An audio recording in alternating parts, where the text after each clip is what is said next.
तो चलिए शुरुआत करते हैं आज। उन्नाव जनपद के हिलौली ब्लॉक के अंतर्गत आने वाली ग्राम पंचायत हिलौली के नवनिर्वाचित प्रधान प्रतिनिधि महेश सोनी की हमारे संवाददाता संजय पाल से एक मुलाकात। नमस्कार, मैं हूं एस के पाल। इस समय मैं उपस्थित हूं उन्नाव जनपद के विकासखंड हिलौली की हिलौली ही ग्राम पंचायत में, जहां पर मैं बात करूंगा नवनिर्वाचित प्रधान हिलौली के जो नवनिर्वाचित प्रधान हैं, उन्होंने किस तरीके से चुनावी जंग को फतह किया और जो चुनावी जंग को फतह किया आम जनमानस में उनका क्या एक अलग तरह का मैसेज रहा, क्योंकि चुनाव के दौरान में बहुत से लोग आते हैं और बहुत तरह के मैसेज देने का कार्य करते हैं, लेकिन यदि उन्होंने चुनावी जंग को फतह किया तो क्या महत्वपूर्ण बिंदु थे, और उसके साथ में जानने का प्रयास करेंगे विकास कार्यों के भी विषय में। भाई साहब नमस्कार। नमस्कार। क्या नाम है? महेश प्रसाद सोनी जी। भैया, जब आप चुनाव में आए उतरे तो किस तरीके से आम जनता के बीच में गए, और आम जनता के बीच में गए तो किस तरीके से उनको रिझाने का कार्य किया? हकीकत तो ये है, हमारे पिताजी चुनाव पहले लड़े थे और उसके बाद फिर हमारे एक मित्र थे लल्ला श्रीवास्तव, उनको हम लोगों ने लड़ाया।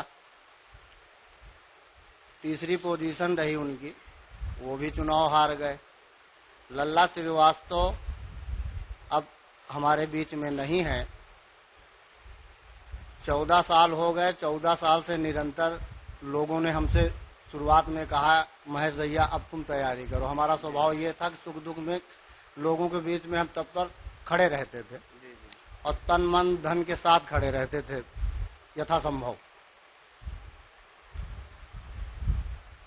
हमारी जनसंख्या बहुत कम है, 92 वोटर है हिलौली ग्राम सभा में, लेकिन लोगों का, किसान भगवान और मजदूर भाई और लोगों ने हमको कहा कि महेश भैया तुमसे अच्छा कोई प्रधान नहीं रहेगा, तुम तैयारी करो, हम तुम्हारी मदद करेंगे। साहस बन गया। पिताजी हार गए थे, बैक की यादें थी, मित्र भी हार गया था, तो हमने तैयारी फिर बना लिया।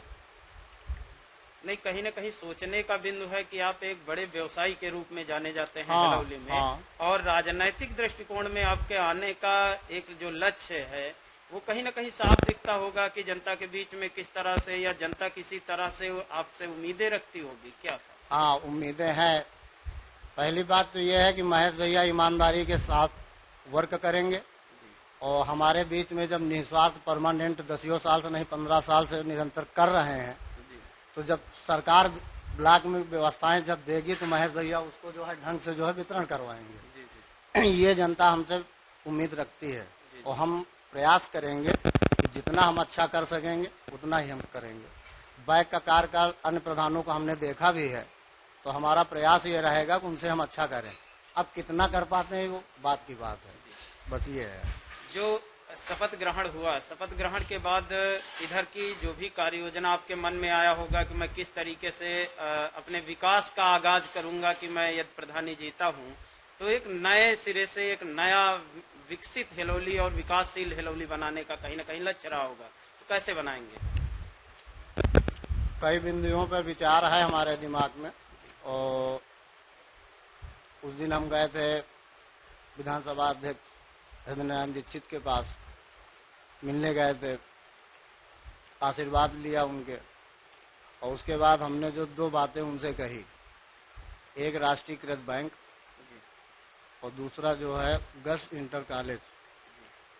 तो उन्होंने जो है गर्ल्स इंटर कॉलेज के लिए ढंग से समझाया और राष्ट्रीयकृत बैंक के लिए ये कहा ये जल्दी करवा देंगे।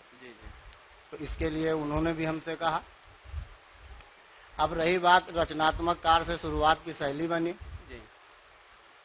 जितना अब पहली बार हम जीते हैं, धीरे धीरे जानकारियां भी हो जाएंगी, और हमारे अनेक लोग सलाहकार भी हैं ग्राम सभा में, तो उनका भी हम सहयोग निरंतर लेते रहेंगे और प्रधानी अच्छी चलाई जाएगी, ये हमें विश्वास है। जैसा कि इसके पूर्व में आपने कहा कि मैंने प्रधानी को ठीक से देखा है जो पूर्व में लोग चलाए हैं। हाँ। तो उनसे बेहतर करने का आपके मन में एक जिज्ञासा है?